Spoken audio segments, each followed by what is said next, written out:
Olá, eu sou o Ricardo Dias e estou aqui para falar de livro. Mas antes de falar de livro, deixa eu responder algumas coisas que me perguntaram. Foram milhares e milhares de e-mails, mensagens, na realidade dois ou três, mas.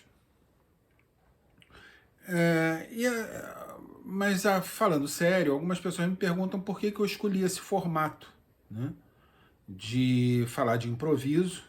Não estou lendo nada, não tem nada aqui na minha frente para eu ler, não. Na realidade, eu não preparo nada.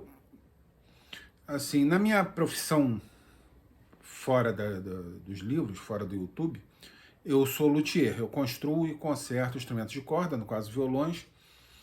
Sou escritor, eu escrevo, já escrevi algumas coisinhas por aí. E de vez em quando me chamam para dar palestra. E uma coisa que eu faço questão quando eu dou palestra é não me preparar antes.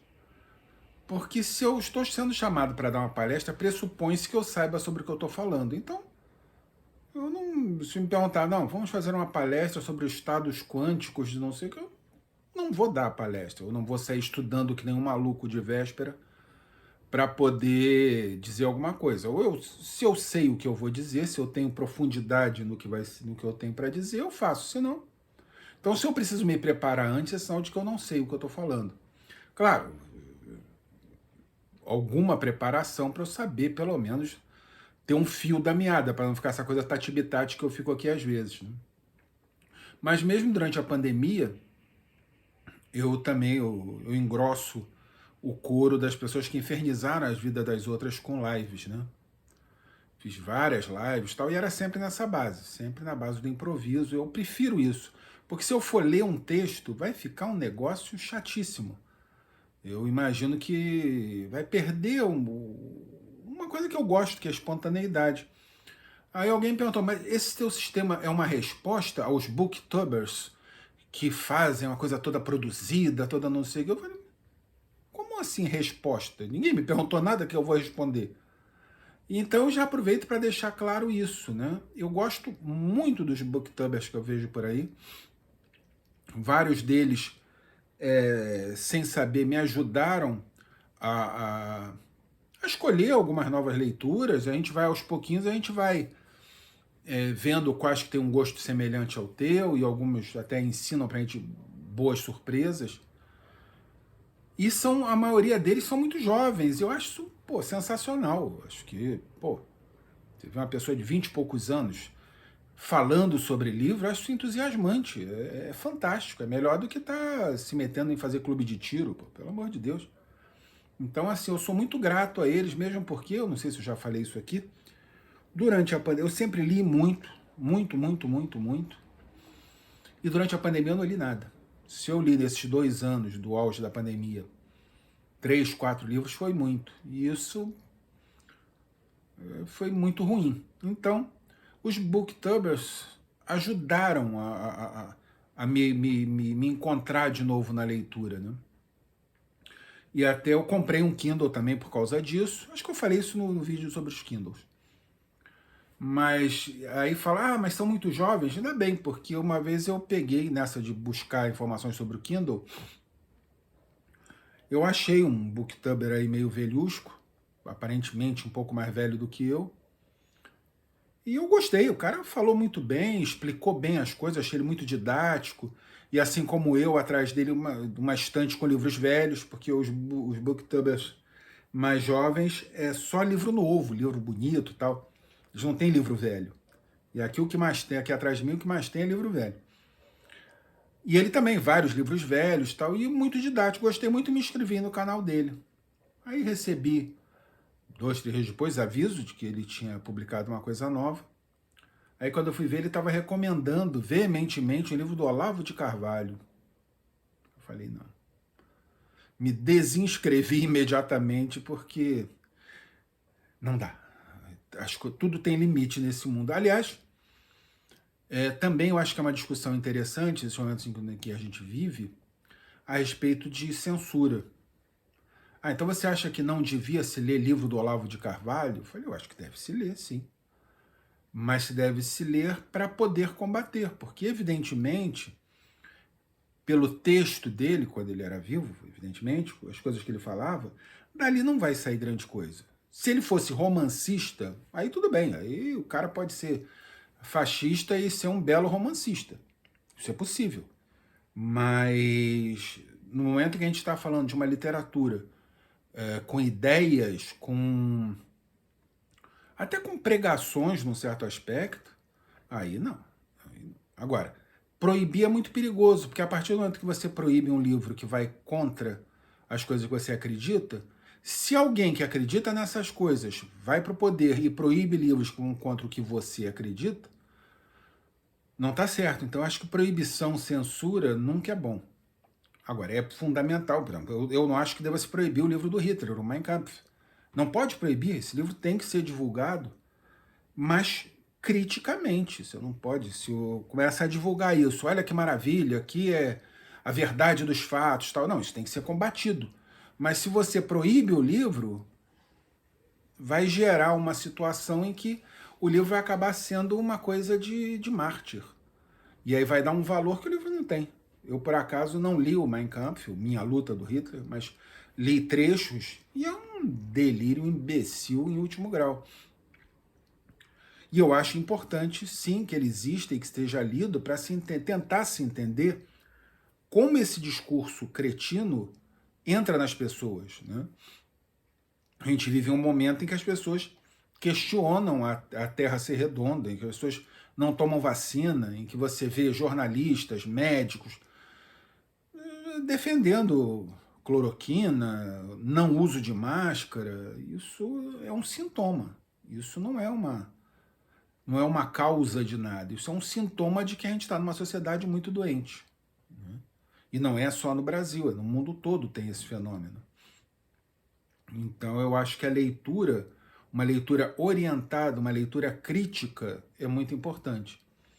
Então eu acho que sim, você tem que ler criticamente tudo, até um clássico. Andou na moda uma época aí, se falar mal do Monteiro Lobato, porque ele era racista, porque era não sei o quê. Sim, ele era racista, há textos dele claramente em que ele era racista. Mas não modifica o fato de que a obra dele, principalmente para criança, é fenomenal. Ah, mas ele fala coisas horríveis. A Emília chama a tia Anastácia de negra velha beiçuda. É horroroso isso. Mas a gente não pode esquecer que aquilo é um retrato de uma época. Naquela época se falava isso e não era ofensivo, ou melhor, era ofensivo, mas não se considerava ofensivo. É mais ou menos como o argumento dos que defendem piadas racistas, etc. É aquele, mas na época dos Trapalhões se falava piada racista, o Mussum não se incomodava, era engraçado, era isso, era aquilo outro. Mas, como bem disse o Fábio Porchat, perfeito, mas já passou. Você vai fazer as mesmas piadas 50, 100 anos depois? Não. Então é isso, você pega um livro do Monteiro Lobato, há trechos ali que são racistas, sim, como há em qualquer escritor daquela época, há a possibilidade de se encontrar isso. Você não pode desvincular o livro, o texto, do momento histórico. Então você pode perfeitamente, você não precisa, eu vou censurar os Trapalhões que havia piadas racistas. Não, isso é uma idiotice. Você tem que assistir a coisa com o espírito com que ela foi feita, da época. Então, por isso que eu falo, é importante a questão da cultura para você não ficar sujeito a desvarios porque, assim, eu acho perfeito que exista o politicamente correto. Não por... politicamente correto, não. Porque, poxa, se você faz uma piada, se você faz uma brincadeira que vai ofender um grupo, para que fazer? Eu achei curioso agora e eu estou falando de generalidades, mas que no fundo tem a ver com cultura, que tem a ver com livro. O humorista Léo Lins foi demitido do SBT por conta de uma piada de extremo mau gosto. E ele se notabiliza pelas piadas de mau gosto. E o Danilo Gentili, também humorista, foi em defesa do colega. Eu achei muito bacana, ele podia se omitir, mas ele foi um gesto de amizade, foi defender o colega e falou o seguinte: 10 pessoas riem, uma não gosta e por causa disso a gente vai ter que parar? Esse é o que é o ponto. Quando o nosso amado e querido presidente diz que as minorias vão ter que se sujeitar às maiorias, esse é o pensamento da direita. quando é o contrário. As maiorias têm que cuidar das minorias até por elas serem minorias. E às vezes a minoria, seja ela qual for. A minoria não significa nem necessariamente uma coisa quantitativa. Às vezes é uma questão de situação, de momento, de minoria, de termos de fragilidade. Então é necessário, é fundamental que se proteja a minoria, o direito da minoria de não ser ofendida. Agora, então você acha que deve censurar o Léo Lins? Não, de jeito nenhum, vai quem quer.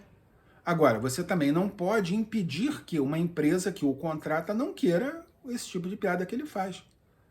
Então, censura prévia, nada. Não é porque eu gosto ou deixo de gostar que eu vou defender que haja censura. Não. O humorista, ele tem o direito de contar a piada que ele quiser. Agora, eu tenho o direito de não querer assistir. O empregador dele tem o direito de não querer essa pessoa na empresa dele. Então, isso posto, para não dizer que eu não falei de livros especificamente, eu não vou me deter porque são dois livros muito resenhados, né? Muito resenhados. Um é Os Sete Maridos de Evelyn Hugo, ou Hugo, não sei como é que se pronunciaria isso, já que é um nome inventado, e o Ana Karenina. São dois extremos. Mas eu queria dar meus 2 tostões sobre esses 2 livros. Primeiro, Os Sete Maridos de Evelyn Hugo, vamos chamar de Hugo, que é como está escrito, foi um livro muito surpreendente, é um livro muito agradável, muito bem escrito, é um personagem fascinante, mas tem uma coisa curiosa. É um livro... Porque aí você diria, esse livro é uma obra de arte? Não. Por quê? É um livro muito perfeito, muito certinho. As coisas se encaixam no final dele. E quando as coisas se encaixam, para parafrasear uma brincadeirinha que fazem sobre o casamento, você não terá necessariamente uma obra de arte, você vai ter um Lego, né? A obra de arte, eu acho que... Claro, eu não estou aqui para chutar a regra, o que é obra de arte, mas eu acho que a obra de arte deve deixar sempre um espaço para reflexão, para dúvida, para discordância, como eu falei aqui na semana passada, da Capitu, do Machado de Assis. A obra de arte, ela não precisa ser fechada em si. Finais felizes... Imagina Romeu e Julieta, os dois casando e sendo felizes para sempre. A obra de arte eventualmente te frustra, né? Você fica... Não há quem não se frustre com a morte daqueles dois. Mas a obra de arte está ali para isso, né? E aí, nesse aspecto, temos o Ana Karenina, né? Que é um monumento. A literatura russa é um negócio que precisa ser muito mais cuidada do que é. Agora nós temos uma onda de traduções diretas do russo, que fazem toda a diferença do mundo. E eu recomendo veementemente que se leia Ana Karenina, se leia Tolstói, se leia Gogol, que é muito bom. Mas eu deixo aqui essa... Daqui a 2, 3 dias eu vou lançar um outro aí já mais objetivo sobre livros. E vou falar sobre Júlio Verne, já vou adiantando, fazendo spoiler do que vai ser. Mas eu aviso uma coisa, eu andei olhando edições de Viagem à Lua, do Júlio Verne, e acho que eu vi, não estou dizendo que são todas, são incompletas, porque o livro original do Júlio Verne são 2 livros. Viagem à Lua e A Roda da Lua, o Acraseado, no sentido de Em Volta da Lua, ou seja, são 2 livros, eu só vejo traduzirem um, o primeiro. Então, não sei, quem souber de alguma edição completa, moderna, por favor, me avise, que até porque a edição que eu tenho é de português de Portugal, ela é um pouco cansativa, embora eu goste muito. Mas é isso. Então, até a próxima, e obrigado aí pela atenção. Eu sempre esqueço de falar esse inferno. Se inscreve no canal, dá joinha, faz essas coisas aí, tudo que vocês puderem aí, porque eu preciso acertar o nome do canal, precisa ter um número X de inscritos. Eu entendo esse negócio, mas eu conto com vocês. Obrigado, até a próxima.